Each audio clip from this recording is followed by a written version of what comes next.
happening historically today, the 14th of March, 2024. Yesterday, we were compounded with the River State situation. We had seen that the State House of Assembly had locked the governor of River State out to present his budget, which he wanted to do a day before that. And it got all of us thinking and talking as well.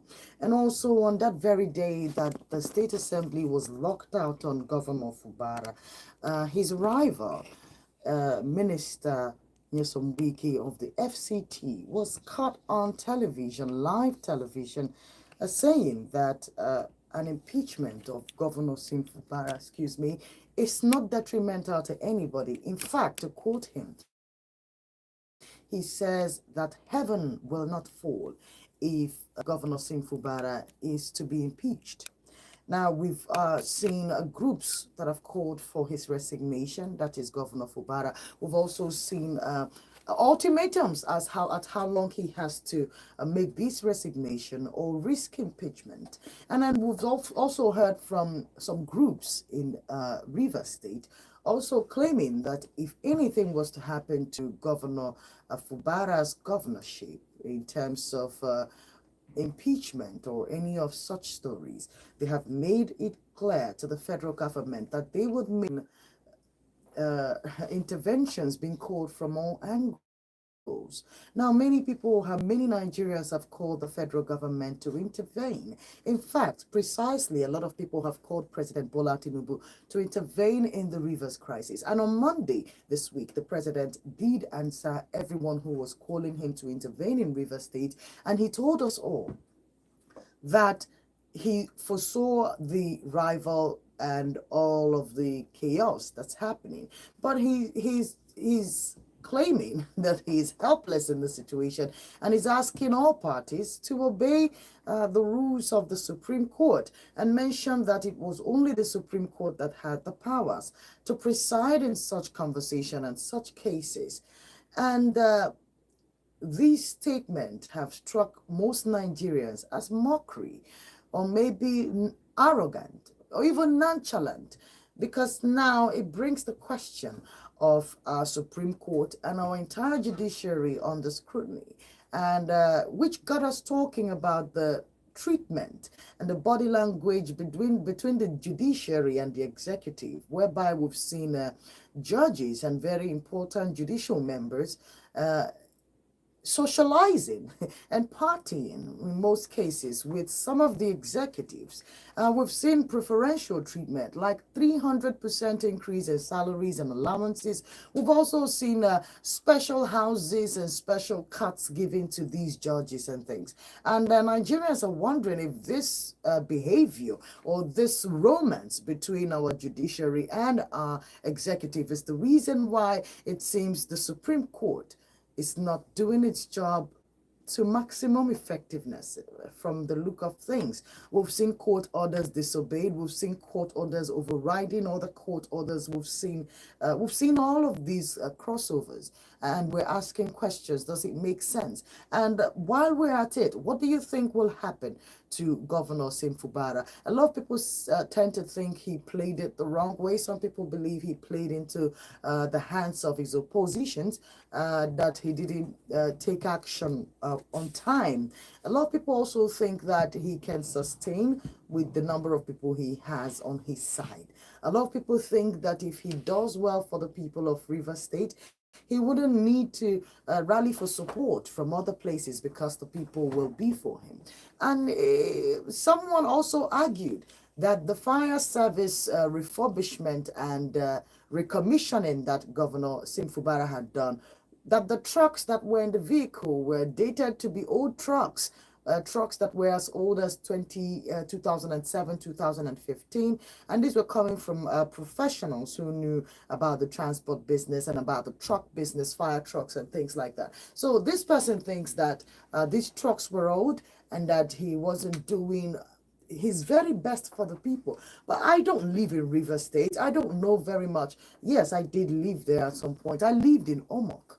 and that was within 2004, going up. But the truth is, I don't have a lot of information about some of the things that Sim Fubara may have done. But we've heard about some ongoing local projects that he's been involved in, trying to fix up River State. Now, are these things enough to retain him?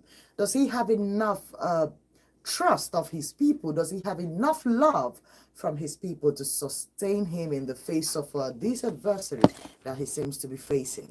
And then, of course, when we talk about godfatherism and power plays in Nigeria, some of us are interested in watching the hierarchies play out. Some of us are very authority conscious. We enjoy, I've heard Nigerians comment and say he should have known that there are rules before he got in there. He has people who were above him. He had godfathers. There were arrangements, and he was supposed to play through. So we finally made peace, that we are comfortable with people monitoring how our leaders operate without giving them a chance to actually operate. We're okay with people from someplace calling the shots, that the people we give authority to run things in our leadership positions can't run things because by right, because we're trying to turn godfatherism into some sort of political right. Godfatherism exists in politics, but not as blatantly as Nigerians are trying to make it. We're making it look like it's normal for someone to tell you what to do while you're in a leadership position. And while this might be funny to most of us, it's not. It means that nothing gets to be done. Since Fubara had been elected governor, the man hasn't really had a chance to work because it's been one crisis after another. It's been one court case after another. It's been one brouhaha after another. Look at it. It's repeating itself in Edo State. Monday Okpebholo is yet to get to working because there's always this back and forth with the PDP. It's getting tiring. When does it stop, this whole godfatherism business? And when do the godfathers actually play the godfathers and not be so authoritarian and controlling? I mean, you would say I'm being sentimental, but I'm not. The truth is, this is not doing our nation any good because it's hindering progress, it's hindering growth, it's hindering authority, it's mocking authority. And we can't seem to applaud it or to encourage it, because that's what most of us are doing. We seem to be encouraging it. We think it's okay that maybe the FCT minister all the way from Abuja is trying to control the activities of the state that he formerly governed, his state in River State. And we think it's okay. And then we complain that the president probably has such hands in Lagos. So if we think it's not okay, why do we choose sides when it happens or when it's happening? Anyways, let's get more details from the newspapers this morning. Also, Natasha has taken her sexual harassment allegation to the International United Nations investigation bodies, run by women mostly, to look into her situation. And they in turn have promised that they would definitely hear from the both parties. So many people have a lot to say. A lot of people have come down on Natasha. But it's a long-running question. Has there ever been a time any woman in history was given justice for this sort of situation, especially when it concerns someone who is powerful, especially around here, maybe in more developed climes, maybe developed is not the word, maybe perhaps in more honest climes, where people are a lot more honest with the conditions they want their lives to be, where people are more honest with their environment and the values that they actually claim to represent. People might fight these sort of things, but we've seen abuse of human rights here. We've seen disregard of human rights here. We've seen all kinds of things happen here. The woman had to seek international help because it wasn't coming from home. We've seen victims turn around and apologize to people who were abusing them because, we're here. Someone makes a criticism on a product that they bought with their money, and they said, listen, this product is bad. I don't think it's good. And instead of the product to try to convince clients and customers about how good the product is or try to fix it if there's really a problem. They arrest the person who makes the review, throws them into jail for about 9 months, have them lose a pregnancy while they are in jail, and it goes on and on. And most Nigerians, I tell you now, most of you believe that that man was right to have locked up Chioma in jail for making a review on that tomato paste by Mr. Eric. A lot of Nigerians, I saw a lot of you come for that woman and you said that she was bad-mouthing his business. And in the same mouth, you want them to take out fake products from the market. You want the government to fight for you so that they don't give you fake drugs to drink. They don't give you fake products. But God forbid, one of us makes a review about a product the way they have found it. But the thing we will do is use our security agents and lock the person up and abuse the life out of them, and then we come out and then we say we all deserve justice, we all deserve to be treated right, we deserve to be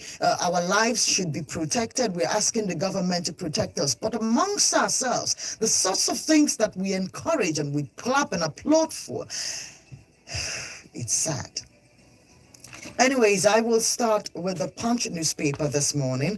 FG knocks Obasanjo as ex-president, rates Buhari's administration the worst in corruption. Oh, okay, but does anybody necessarily have to say it? With history, documents and documentations might agree with that statement. People don't just say these things off the top of their head. Perhaps the federal government might want to read up a little bit on the Buhari administration. All right, suspension, embattled Natasha files fresh suit as Senate backs Akpabio. Tax reform, reps approve new VAT sharing formula for states. 2027 PDP governors, Obi and NPP mule alliance to stop President Tinubu. All right, INC urges Tinubu to caution Wike over comments on Ijo. All right, yes, in case you didn't know, the FCT minister says that the Ijo group in the Niger Delta, that they are just a small number of people. He says they're just a very small number of people in the Niger Delta, and that their threats or their statements should be disregarded. I mean, it's not that serious. They're just a bunch of small people. It's not that serious, you know. But here is the Ijo group also saying, don't play with us, you know. It seems there's a whole lot that we're about to witness as these days continue to unfold. All right, Max Air is to airlift Jigawa pilgrims for 2025 Hajj. And nobody told us if the subsidy that was said to have been removed for these Hajj and pilgrimage trips, nobody said if they actually obeyed the no subsidy thing for the Hajj trips and the pilgrimage trips. I mean, if you wanted to observe your religious obligations, why do we have to sponsor it? And why are we not sponsoring all of the people who are practicing these religions to these pilgrimages and this Hajj? If the state has to pay for it, then all Christians should go on pilgrimage. If the state is going to pay for it, then all Muslims should go to Hajj. But, you know, we select a few people and then we send them, we pay money. The state pays money, we pay resources to have them go to other places. That conversation is way longer than it should be. And those are conversations that we need to have as a people and what those things represent. It will also bring into focus the Nigerian traditional religious system and the African religious system and all of that, and why we need to go and get these things from all of these other places than receive them here. That's a decision. I'm not a pastor, but that's a decision that a conversation that should be had, especially at the religious front. This is a conversation that you all should be interested in. We don't have enough money in the country to take care of ourselves, feed ourselves, struggle for security. We shouldn't be paying state resources to sponsor religious adventures. It doesn't make any sense anyways, but that's just a common sense considering how poor we are said to be. I would think that those monies would have gone into more pressing national issues. But yeah, they are to be lifted for the Jigawa pilgrims. Yes, airlifted from Jigawa to the pilgrims for 2025 Hajj. Okay. Jigawa pilgrims.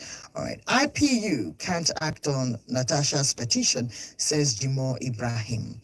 Okay, a lot of people think that the international move was a little too much and she shouldn't have done it, and she's going about it the wrong way. And when things like this happen, suddenly Nigerians believe that there is justice to be found in our environment. It's only in cases like this. Whenever women complain about sexual harassment, then we send them to the police, then we send them to the authorities, and now we want the full display of law to take place. It is the only place that Nigerians believe that the law works.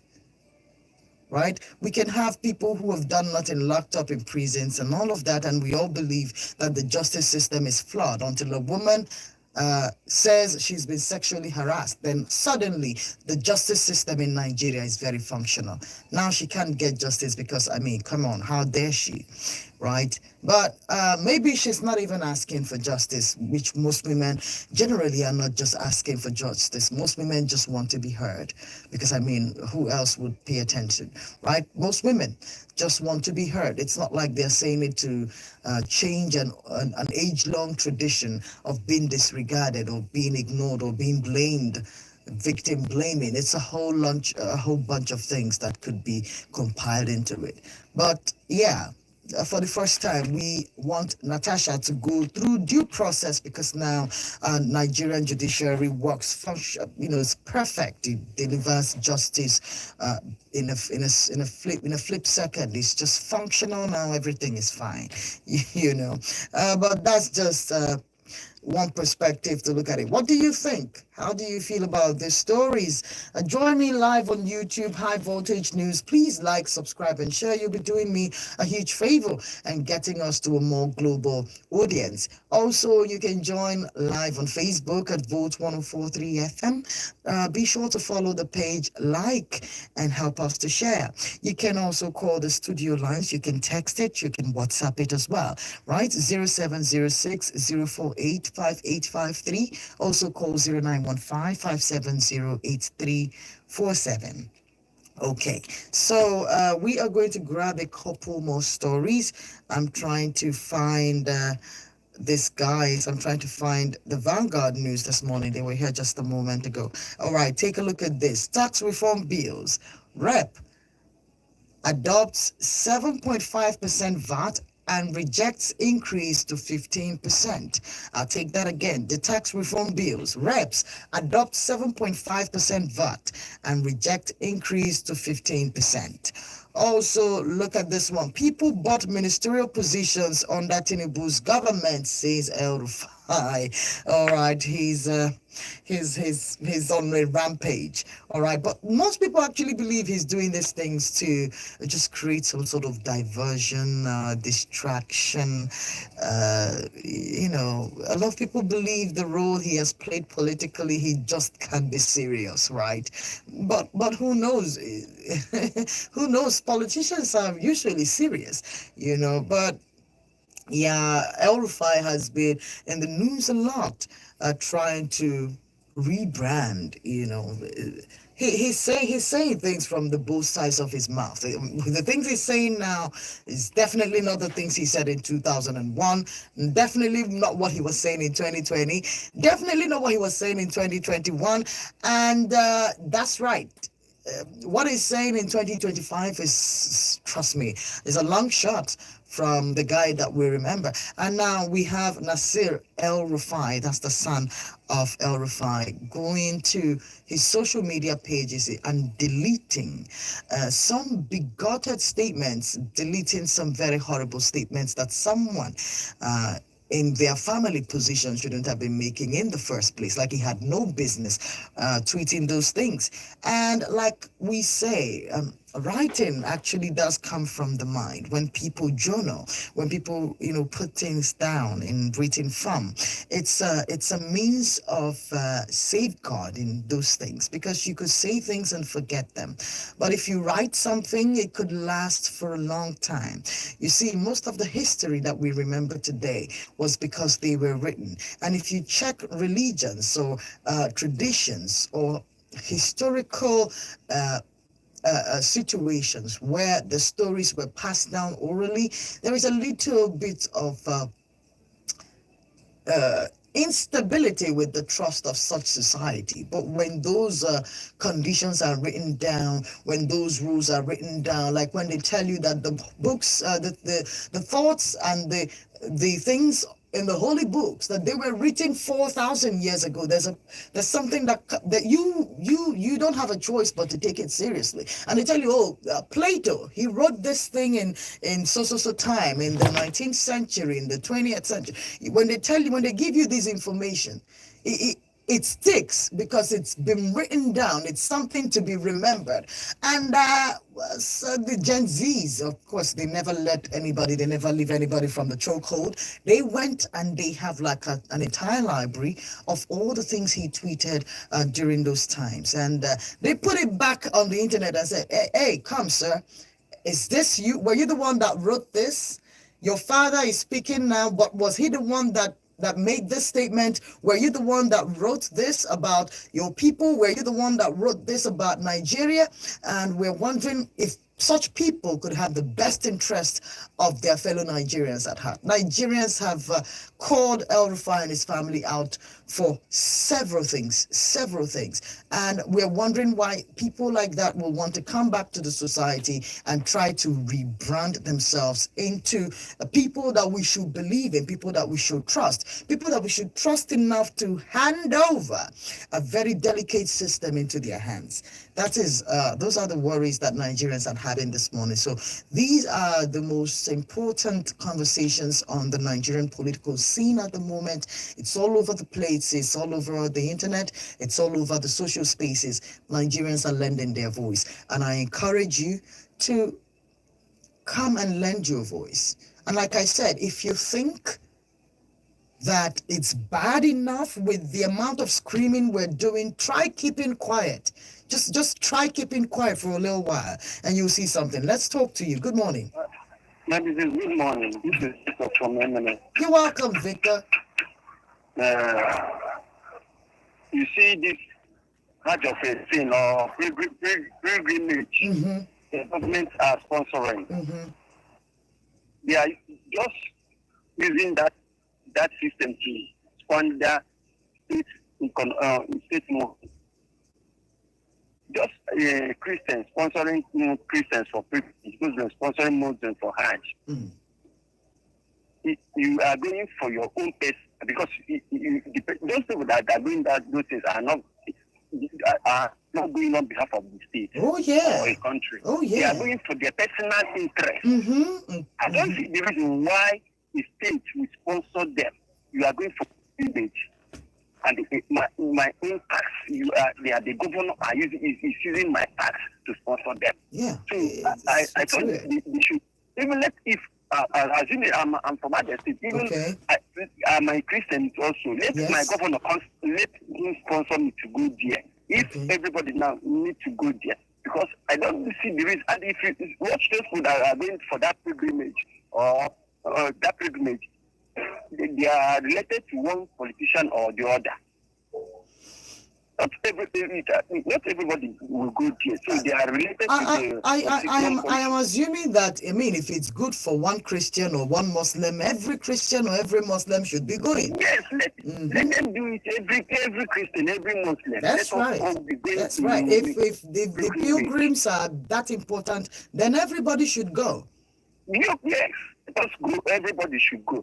And concerning El-Rufai issue, you see El-Rufai, starting when he was FCT minister, you know the story of El-Rufai. That most of people went to village because of El-Rufai. When he was a governor, you see the types of killing that went on southern Kaduna. What was his work? So whether he enter from a new party now, it will not change anything from El-Rufai.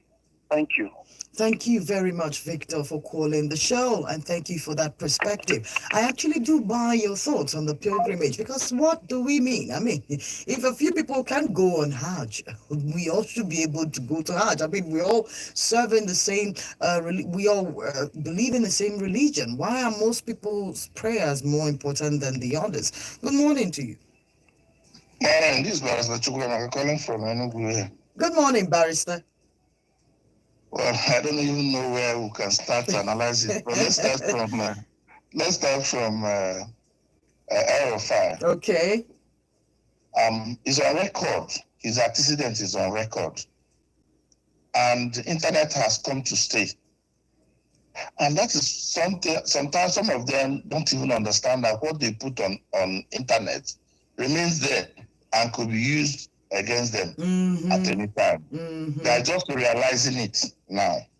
Like the last caller said, the level of killings during his time in Southern Kaduna and the level of peace we have now, El-Rufai should be scrutinized and questioned and made to face either his action or his inaction while in office.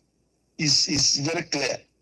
You see the governor there now, you see that scam, you see people are going, but these are persons whose policy have destroyed so many lives and so many communities, and you still see them parading themselves and nothing can happen. See them well parading times at them.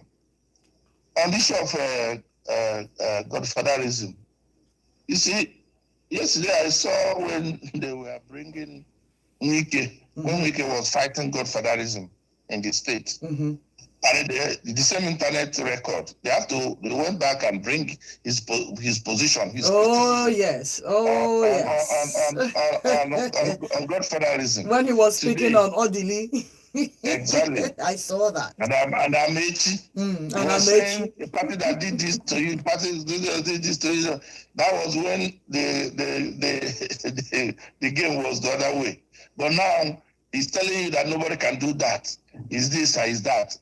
And Nigerian government have not watched his utterances. The level of comments, the type of comments that comes out of his mouth, that is capable of bringing ruin to the entire River State. You cannot malign a whole tribe like that.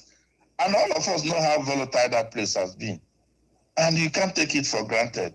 And he can't be talking as if he is the God. He's not God. He's weak. He's not God. And he cannot determine the extent the other opponents can go if they think they have the power. You remember why Ambode did not go back to second tenure? We all saw it here in Nigeria. It's on record. It's on record. President Tinubu then compelled the Buhari administration not to give him back the ticket because Ambode was reacted. He said he cited some contracts to his community and some other things he felt was not in line with what the Godfather of Lagos was doing. So for anybody to think that President Tinubu will, of course, look at the first peace talk they had. It was a complete charade. It was just a directive to Fubalaga and do this. And let us not forget the role Wike played during the time of election and how it favored Tinubu. So let nobody think that Tinubu will not back what Wike is doing. They are made of the same feather. They are in the same thing. They flock together. They are partnering in the same shit. They are doing it for their own benefit. You understand? So the president will not do anything other than what he has said, what we saw him doing. They are all in it. I just guess that they are not planning to remove the man, trying to one day they will withdraw his security and the rest is story. Do they care? They have captured the judiciary. Where will the man go? But we're still looking at it because to beat him, they still have some regular process to go. Okay. If the chief judge is on the side of the governor, then he's dead on arrival. So they better go for peace, give and take, and give governance to people. It's just like what I always say, they're not there for people. I call them slave traders, they're not leaders. They're only interested on how to make their money, how to turn the state resources into their private estate, and use it to how it suit them. What is happening there is not that Fubara has done projects that is not good for the people. No, but of course, nobody will even accept it. They'll tell you, sign this money. You sign it, they will take it and do whatever they want. At the end of the day, EFCC will come after you, give account of such money. These are the issues. There's nobody, check the record. Those people who brought some persons to be a governor, to use them at the end of the day, they always fall out. The only thing here is that Fubara was unable to get some lawmakers on his side early enough. Possibly some things must have gone wrong at the time they were planning for this crisis. He didn't see it coming. Otherwise, he should have divided. Is it not state resources? Use it to divide the House of Assembly members and have some of them on your side. And the rest is history. That's what others did. Wow. Imagine somebody after being a governor of a state 8 years will want to continue to control the resources of the state. For what? For what? These are not leaders. They're not. These are. In fact, it appears that this type of system of government doesn't help this nation. We better look for something else. Maybe a parliamentary system control the entire state. Because the implication is, if they go so contrary to the policy of the agreement as a national government, the other party will pull off and they'll call for any election. So that threat will always be a check to the party in power. So we should be thinking of what India are doing, Japan are doing, other third nations are doing. This presidential system, we don't have the culture and character to run it as people. We don't. We don't at all. And that's quite sad. That's quite sad. Thank you, Barrister, for calling the program this morning. I appreciate your perspective as always. Have a lovely day, sir. Thank you. Wow. There was something the barrister said that actually I've been like the whole time he's talking, I'm going over it in my head. And he mentioned something about the utterances, about some of our elites, the way that some of them get to speak. You know, I'll tell you something. Let me talk to this person. I'll tell you something we found on the internet. Good morning. Good morning. Maybe if I call back Victor from MNS. All right, Vic. Yeah, you see, the issue of Wike and the Fubara. Mm-hmm. 2023, Wike brought form to all the political parties, all the candidates, both House of Assembly, the governor, the House of the senators.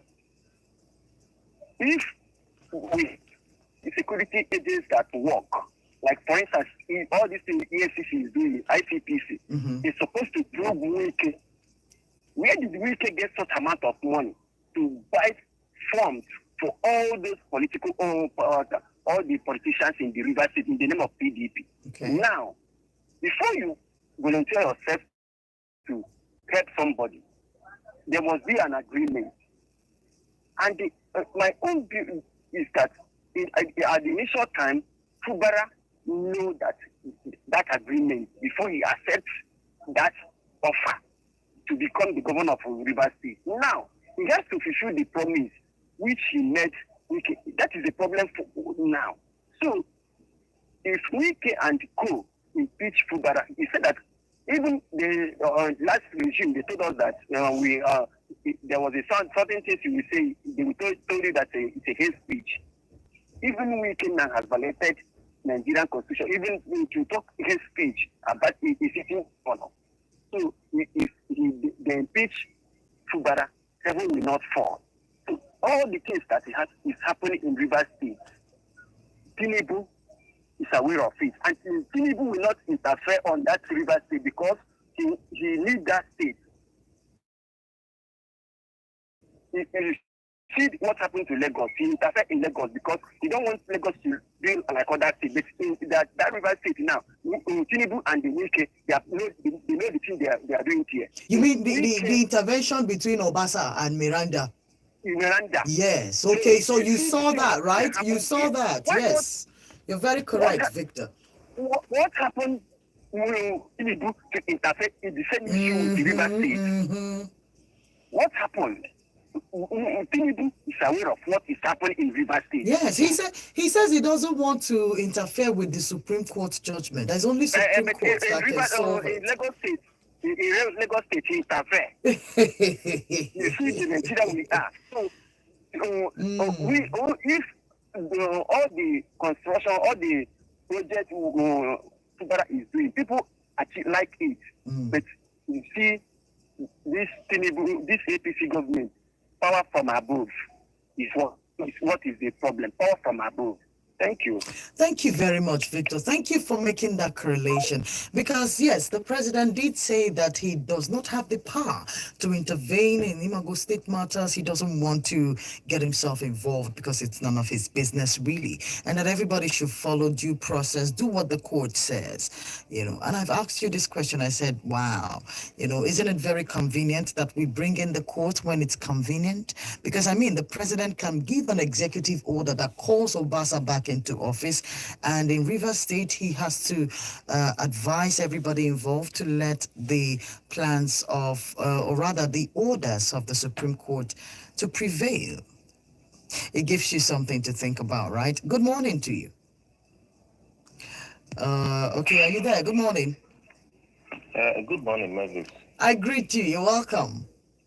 Yeah, Justice from Aban. You're welcome, Justice. Mavis, when you mortgage your conscience, you leave all your activities to the hands of someone else. He controls your feelings, he controls your emotion, he controls totally everything about you because you have mortgaged your conscience. Do tell. And a mortgaged conscience is worse than a dead conscience.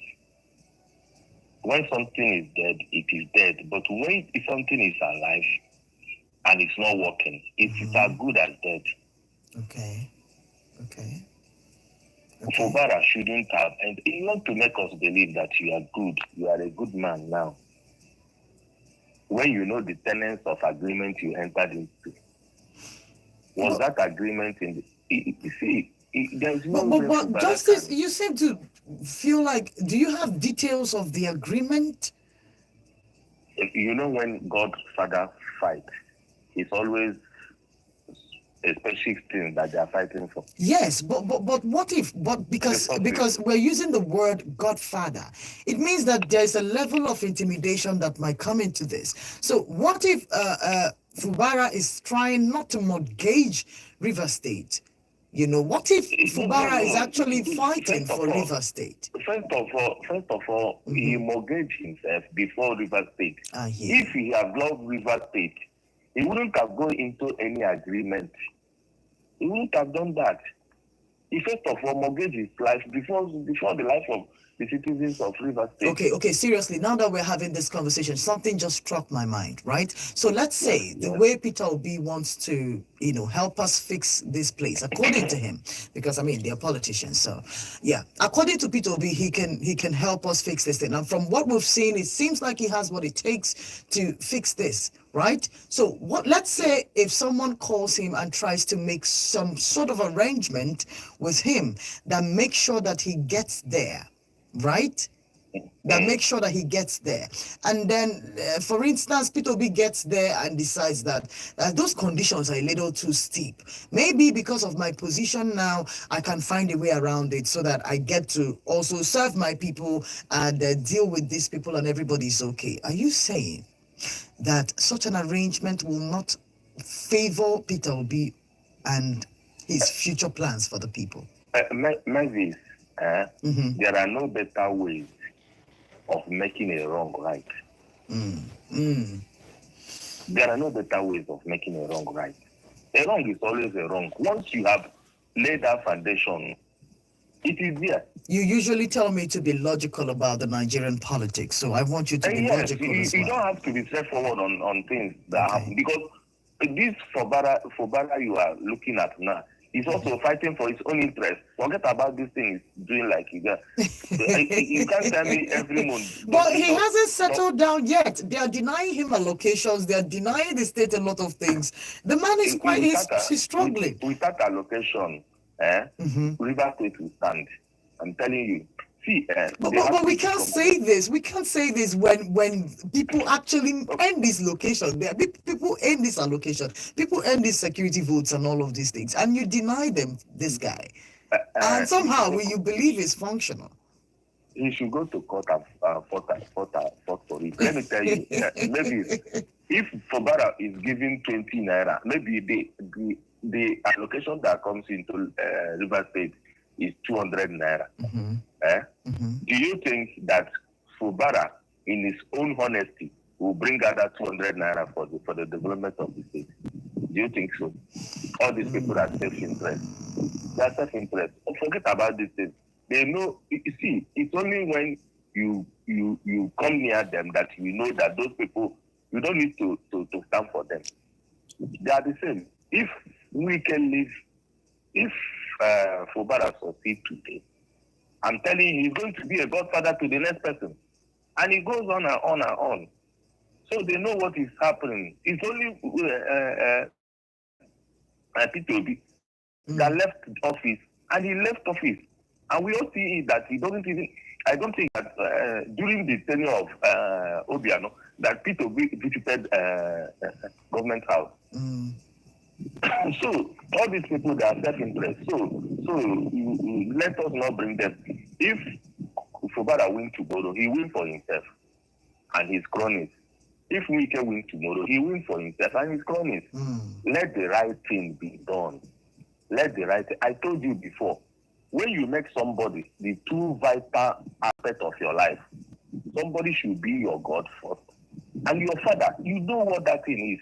You have mortgaged everything about you to him. He's now the alpha. He's not the omega of your life. Take it or leave it.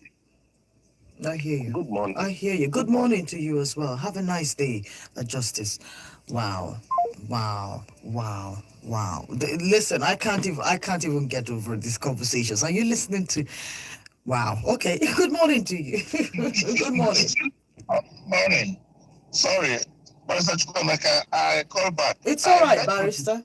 It's all right. Yes, I beg to disagree with the last caller. Please go ahead. You see, Godfather is not the owner of the state. Somebody was there before Wike, and somebody assisted Wike to become a governor. Mm-hmm. Somebody must assist somebody to be somewhere. Is Fubara not a citizen of that state? Is he not putting his rights to contest? Has he not won that election? So if he came and contested on, because somebody assisted him to become a governor, is that why a person should siphon the resources of a state? Because he helped him to become a governor? Come on. What we're saying here is, like the question you put, that he may come there and discover that such thing will be detrimental to the entire state. I'm wondering.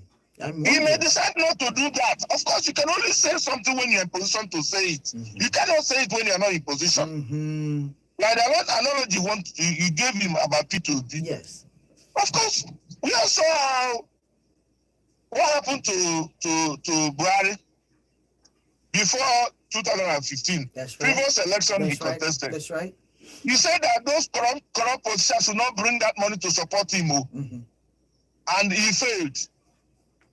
He did it 2 times, he failed. That's right. Until Tinubu and those corrupt politicians came together and they helped him to come back to power. That's right. We saw what happened now. So if you say you let them know, they have the state in their hands at that moment. The institutions that will make you to be there, they have it. They have the control of it. If you say you won't do what they tell you, they will not do it. You will fail. It had happened to so many persons. One thing we must establish is that nobody owns the state. It is the collective will of people that voted the person in. Are you telling me that Wike and his supporters are the only people that voted this Fubara? No, now. There are so many other citizens of that state that voted for him that they need a democratic dividend. I should be given to them. Provide good governance for them. Not to mortgage the interests of that state to please one man. At the end of the day, the same people who are telling him that he should have known that he's Godfather will blame him to have allowed the Wike to siphon the entire resources of the state. I mean, let's just be reasonable here. He is a citizen of that state. He should fight on. It is still within his rights. He should fight on. I mean, he should fight on. I hear. How can people be acting as if they own the state? Didn't they go for election? Is it an appointment? Is it a commissioner? Is a governor, an executive governor, elected executive governor of a state? All the power lies on him. If he takes such decision, he will definitely pay for it. At the end of the day, EFCC will come for him if you don't know. I mean, okay, we saw it here in Enugu. When Chimaroke brought Sullivan, he thought he could control the man. When the man got there, he faced his governance and never listened to anybody. The same thing applicable when Ugwuanyi came in. Some persons were instrumental to his coming in. But when he came in, he faced his governance. Today, we saw what Peter Mba is doing a great thing for our state. Has he gone to tell the mortgage our state for people? He knows his honors. And that's why he's really administered the state very well. So let him stand strong, no matter the all these shenanigans that are trying to distract him. At the end of the day, they cannot impeach him. I bet you. It won't be easy to impeach him there. All right. Thank you very much. They will accept that truth. They will eventually accept it. All right, Barrister, thank you. We're all holding out for Rivers State. I mean, anybody who cares about the nation will be looking out that the people, because the people are usually my concern, the people. What do the people require? What do the people need? Do they need a distracted governor? Do they need distracted governance? Do they need interrupted governance? Intercepted governance. Listen, I found something that Nasir Ahmad El-Rufai had written, and he wrote this in 2012 on July 15th. I have the clip here, and he wrote, "We will write this for all to read. Anyone, soldier or not, that kills the Fulani takes a loan repayable one day, no matter how long it takes. These and more." The kinds of statements that we've retrieved from El-Rufai himself, right? We've also received from Bashir El-Rufai, that's his son, and it goes on and on. It's really weird to see that people who speak in such manner will come out one day and try to tell us that they are now suddenly interested in the unification and progress of everybody. It's weird. Good morning. Mavis. Good morning to you. Justice back. Mavis, let me sing that song for you now. All right. Emari yege soku.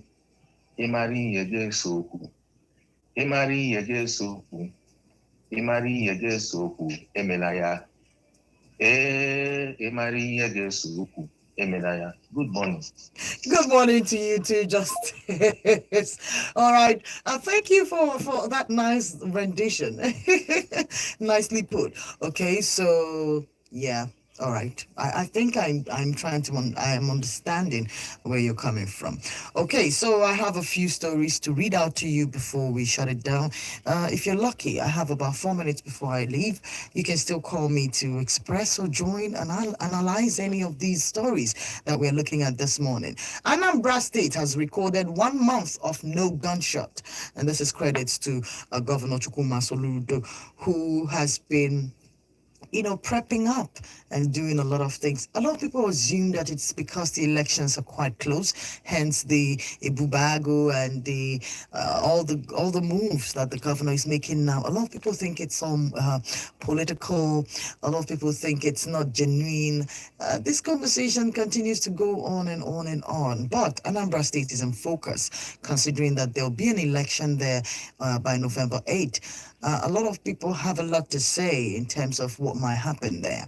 So far, we have defections. So far, we have primaries ongoing in-house. Underneath, parties are scrutinizing candidates and trying to find out how the whole election thing is going to go. But we'll be here to keep you updated. Northern leaders close run Okay, let's take that. Northern Nigerian leaders close rundown schools for Ramadan, but send their children to foreign schools with public funds, says Shawori. According to Shawori, these people who are shutting down these schools for five weeks in the north, they do not have their children schooling in those schools, and he is right about that. Most of the elites, they have their kids schooling abroad. So when you shut down schools for 5 weeks, I don't know what you intend to achieve with that. I don't know. We don't know, but nobody has said anything. Nobody seems to know how to stop these people from shutting down academic activities in their states for 5 weeks because of a religious celebration. It's confusing to many people. Also, from Governor Alex Oti himself. He says, as part of our ongoing commitment to the social contract with Indiabia, we have flagged off the construction of 11.1 kilometers in Obehie, Umodobia, in Owaza Road, in Okwa West local government area. The road will enhance connectivity and economic opportunities within the community. This community has been crying out to the governor of the state to look into their condition as regards road connectivity. Apparently, the governor has swung into action with this one. Breaking news, the Senate has again summoned all security chiefs to appear before him and the chamber next week over the rising insecurity in the country. Updated, Rivers Assembly asked the DSS to investigate the chief judge of the state over alleged certificate forgery. And this is where I would leave you this morning. Thank you so much for being a part of the show. Thank you for calling in. Thank you for sharing your thoughts, your contributions, for texting. I wish I had more time, but remember, the program is open for sponsorship. You can actually get me more time on the show. But so far, so good. Thank you so much for being with me on the analysis the entire week. Thank you. Next week promises to be better. Keep a date with us. We must fix this. We must fix our country. This is our country. This is one home that we all have, and we have nowhere else to go. So we must continue to speak. We must continue to keep our eyes open and act in unison and in unison for the betterment of all of us. All right? Comes to you every weekday, Monday through Fridays, 9 a.m. till 10. Join me next week. Let's do this again. My name is Mavis Atudume. While you're out there, have a good morning.